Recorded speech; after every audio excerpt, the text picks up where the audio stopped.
Class 12th accountancy का chapter हमारा चल रहा था लेखांकन अनुपात या accounting ratios, part number 17।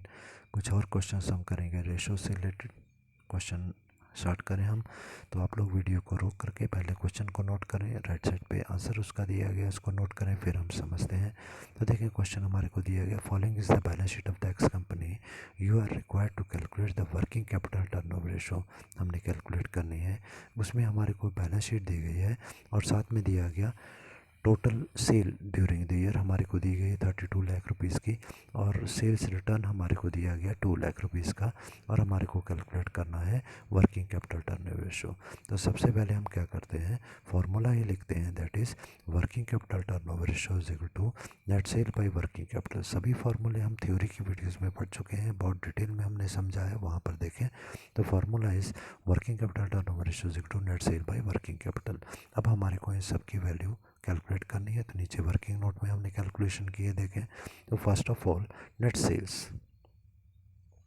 Net sale is equal to sales minus sales return. हम लोगों ने पढ़ा है कि सेल, नेट सेल क्या चीज़ होती है।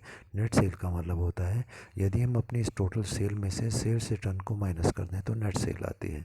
मतलब ये हुआ कि अगर हमने 10,000 रुपीज़ का सामान बेचा और क्योंकि उसमें थोड़ा सामान ख़राब था तो कस्टमर ने हमारे को 1,000 रुपीज़ का सामान वापस कर दिया, ठीक है। 10,000 के बेचा, 1,000 का वापस आ गया, तो एक्चुअल सेल हमारी अब कितनी रह गई, 9,000, इसलिए हम उसको कहेंगे नेट सेल। तो हमारे को फार्मूला लगाना है sale minus sales return. Question में हमारे को दोनों ही दी गई हैं, 32 lakh minus 2 lakh is equal to 30,000, ये आ गई नेट सेल की वैल्यू। अब फार्मूले के अकॉर्डिंग जो नेक्स्ट वैल्यू हमारे को चाहिए दैट इज़ वर्किंग कैपिटल। हम जानते हैं working capital is equal to current asset minus current liability. अब सबसे पहले हम करंट एसेट की वैल्यू कैलकुलेट करेंगे, जिसके लिए हमारे को बैलेंस शीट की एसेट साइड को देखना है, तो हम करंट एसेट यहाँ से निकाल पाएंगे।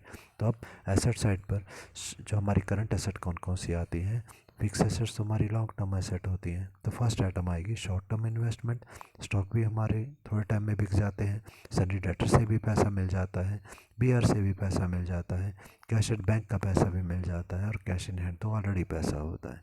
इनकी वैल्यूज हम पुट करेंगे 1 lakh plus 1 lakh plus 2 lakh plus 50,000 plus 50,000 plus 1 lakh, that is equal to 6 lakh rupees. Next item which we have to find out is current liability. Now current liabilities में यदि हम देखते हैं तो equity share capital and general reserve हमारे जो होते हैं ये बहुत लंबे समय के लिए हमारे पास रहते हैं, या बहुत लंबे समय के बाद इसका पैसा हमें रिटर्न करना होता है। So the items which are to be included in current liabilities are sundry creditors आते हैं करंट लाइबिलिटी में, बिल्स पेबल जिनके हमने पैसे देने हैं वो आते हैं, और provision for the income tax की, इनकम टैक्स भी हमने अभी देना है थोड़े टाइम में, इसलिए हमारी करंट लाइबिलिटी में आते हैं। वैल्यूज़ हम पुट करेंगे 2,20,000 plus 30,000 plus 50,000, it comes to rupees 3 lakh. अब हमारी वर्किंग कैपिटल में हम करंट एसेट और करंट लाइबिलिटी दोनों की वैल्यू डाल सकते हैं। तो working capital is equal to 6 lakh minus 3 lakh is equal to 3 lakh. अब हमने नेट सेल की वैल्यू भी कैलकुलेट कर ली, वर्किंग कैपिटल की वैल्यू भी कैलकुलेट कर ली। अब आंसर में ऊपर देखें जहाँ हमने फार्मूला लिखा था वहाँ हम इनकी वैल्यू पुट कर देंगे। ऊपर आएगा 30 लाख, नीचे आएगा 3 लाख, काटेंगे तो आंसर हमारा आएगा 10 टाइम्स। एक और क्वेश्चन हम करेंगे, फिर आप वीडियो को रोकें, रोक करके इस क्वेश्चन को नोट करें, आंसर को नोट करें, फिर हम समझते हैं। तो शायद आपने वीडियो रोक करके नोट कर लिया होगा। हम क्वेश्चन को स्टार्ट करते हैं। क्वेश्चन है calculate working capital turnover ratio. Working capital turnover ratio पता करनी है हम लोगों ने, और हमको दिया गया when the current assets are 3 lakh, current liability is 60,000, credit sale हमारी जो है वो 6 लाख रुपीज़ की, and cash sale is rupees 1,30,000 and sales return amounts to rupees 10,000। ये वैल्यूज़ हमारे को दी गई हैं। जो भी रेशो हमने कैलकुलेट करनी होती है, सबसे पहला स्टेप हमारा आता है, उस रेशो का हम फार्मूला लिखते हैं, working capital turnover ratio is equal to net sales by current asset, net sales by working capital, ठीक है। तो अब हम लोग इन दोनों की वैल्यू पता करेंगे। तो वर्किंग नोट में हम सबसे पहले नेट सेल्स की वैल्यू पता करते हैं। देखिए हम नेट सेल का क्या मतलब हुआ, हमने भी पीछे क्या पढ़ा, नेट सेल का मतलब होता है सेल माइनस सेल रिटर्न। तो क्वेश्चन में हमारे को सेल दो टाइप की दी गई हैं, एक दिया गया कैश सेल और दूसरा दिया गया क्रेडिट सेल। इसका मतलब ये हुआ कि जितनी भी सेल हम करते हैं या तो वो कैश पर होंगी या क्रेडिट पर होंगी, मतलब हमने कैश लेकर सामान बेचा या उधार पर सामान बेचा, दोनों को ही जोड़ दो तो टोटल सेल आ गई। उसमें सेल्स रिटर्न माइनस करेंगे, वैल्यू हम पुट करेंगे।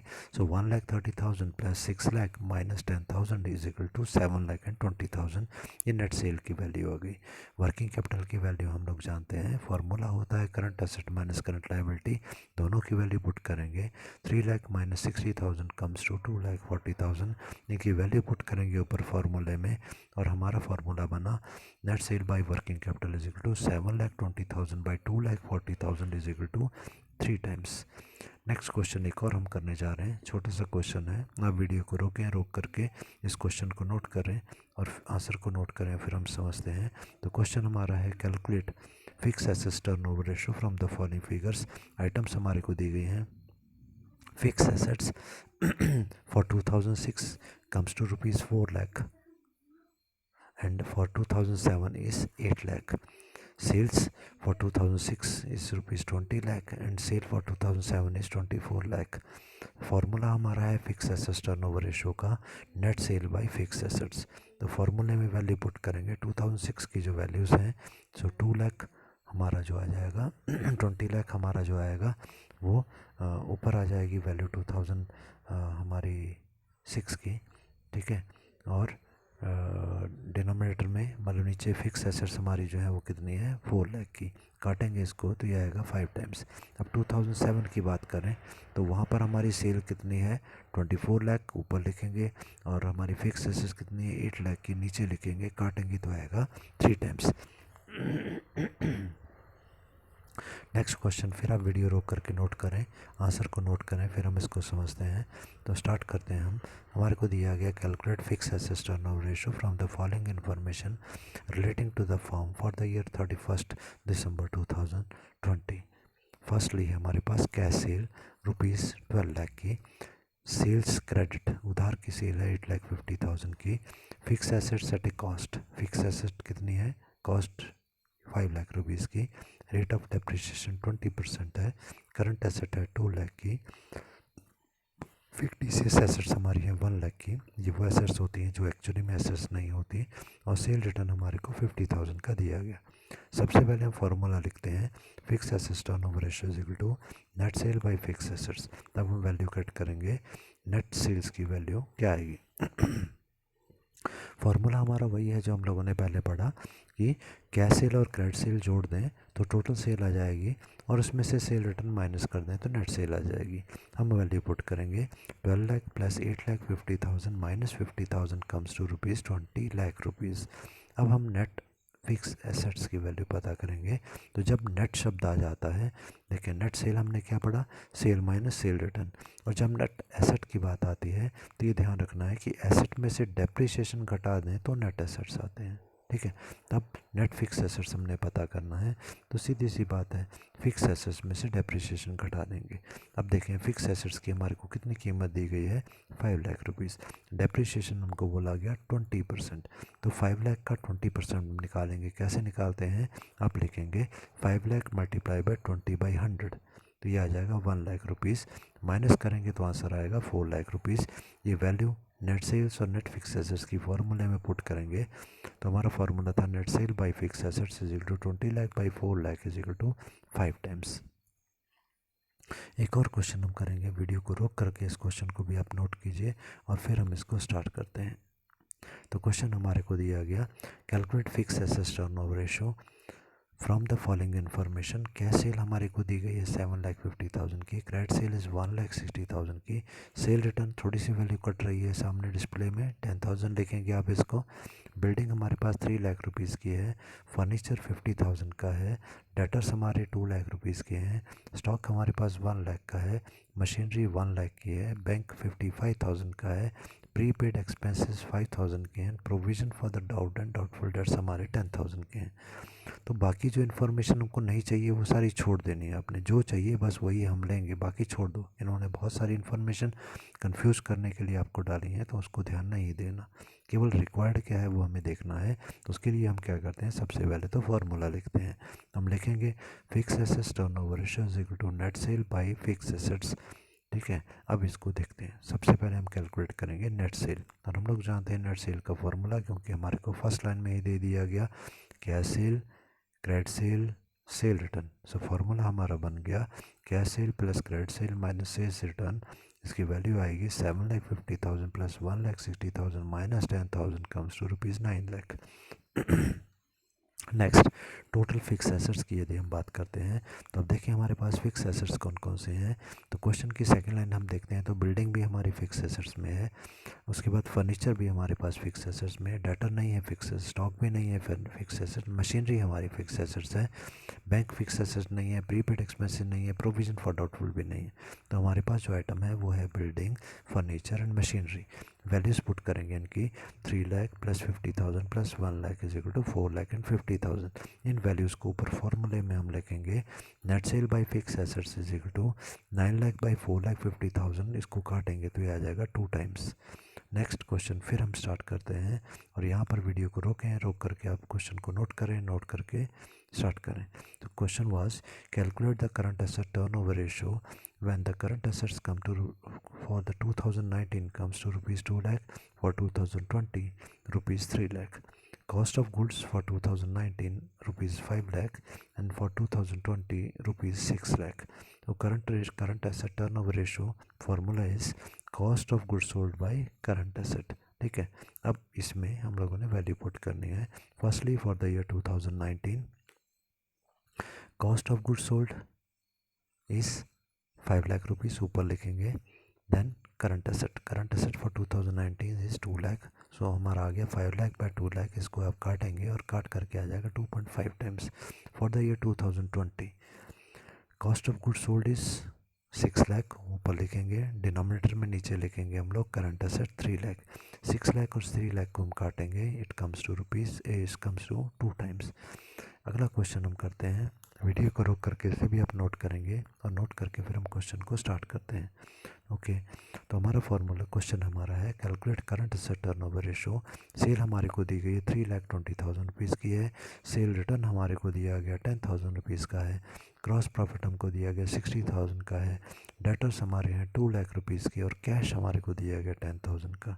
तो हम लोग फार्मूला लिखेंगे सबसे पहले current asset turnover ratio is equal to cost of goods sold by current assets. Value calculate करेंगे सबसे पहले cost of goods sold. Cost of goods sold किसके बराबर होती है, हम लोगों ने क्या पढ़ा था, फार्मूला हमारा क्या था, पहले हम डिस्कस डिटेल में पढ़ चुके हैं, फिर भी एक बार जल्दी से रिपीट करें। देखो, पहली बात है कि हमने 100 रुपीज़ का सामान खरीदा, ये हो गई कॉस्ट। 50 रुपीज़ का प्रॉफिट उसमें जोड़ दिया, ये हो गया profit. So cost plus profit क्या आ गया, सेलिंग प्राइस। 100 का सामान खरीदा, 50 का प्रॉफिट भी उसमें जोड़ा, तो 150 में उसको सेल कर दिया। Means cost price plus profit is equal to selling price. यदि हमने कॉस्ट प्राइस निकालनी है तो दूसरी तरफ क्या आ जाएगा, सेल्स या सेलिंग प्राइस माइनस प्रॉफिट। ठीक है, अब यहाँ पर देखें क्वेश्चन में हमारे को सेल भी दिया गया और सेल रिटर्न दिया गया, तो एक्चुअल सेल क्या होती है, सेल माइनस सेल रिटर्न। ठीक है, तो हम लिखेंगे sale minus sales return minus gross profit cost of goods sold के बराबर होगी।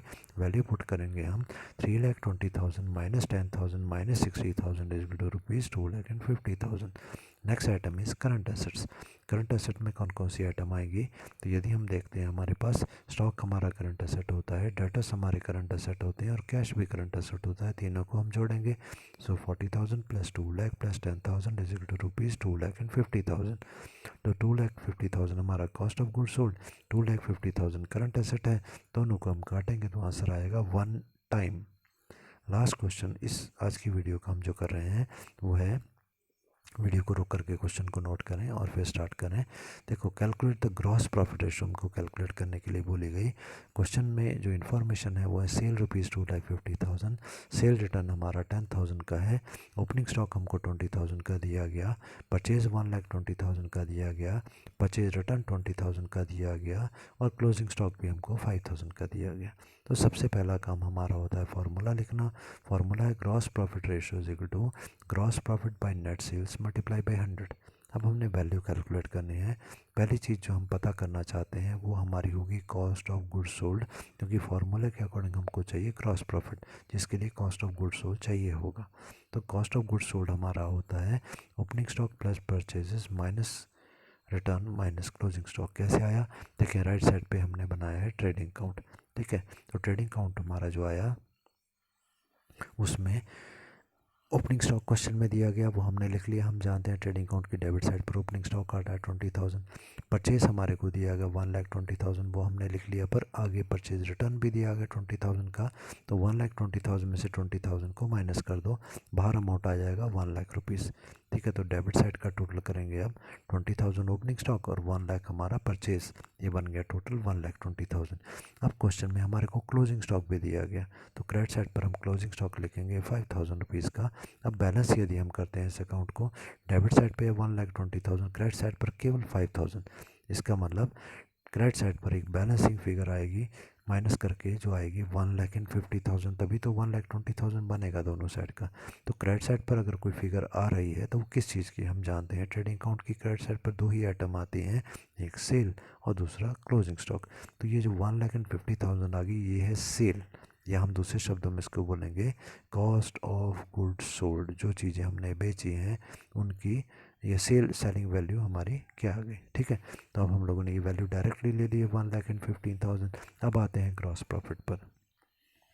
तो देखें ग्रॉस प्रॉफिट किसके बराबर होता है, जितने में हमने सामान बेचा, जैसे 150 में हम सामान बेच रहे हैं और 50 रुपीज़ का प्रॉफिट हमारा उसमें, या फिर प्रॉफिट की बात करें तो सीधी सी बात है 100 रुपीज़ की चीज़ हम खरीद के लाए, 150 में बेची, तो बोलो प्रॉफिट कितने का हुआ, तो 100 माइनस 150 या 150 minus 100 is equal to ₹50। Same चीज़ हम यहाँ पर कर रहे हैं, सेल में से कॉस्ट प्राइस घटा दो जिसको हम बोलते हैं कॉस्ट ऑफ गुड्स सोल्ड, तो हमारा अपने आप ही आ जाएगा प्रॉफिट।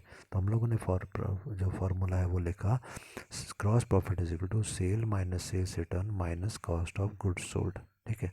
तो सेल हमारी है, वैल्यू पुट करेंगे 2,50,000 minus cell return 10,000 minus cost of goods sold 1,50,000, ये आ गया 1,25,000 हमारा ग्रॉस प्रॉफिट। अब फार्मूले जो दूसरी चीज़ चाहिए वो होती है हमारी नेट सेल, और हम लोगों ने अभी पढ़ा नेट सेल किसके बराबर होती है, sale minus sales return. Value put करेंगे 2,50,000 माइनस 10,000 इज इक्वल टू 2,40,000, दोनों की वैल्यू को ऊपर पुट करेंगे, cross profit by net cell into 100, that is 1,25,000 by 2,40,000 multiply by 100, जिसको सॉल्व करके आएगा 52.08%।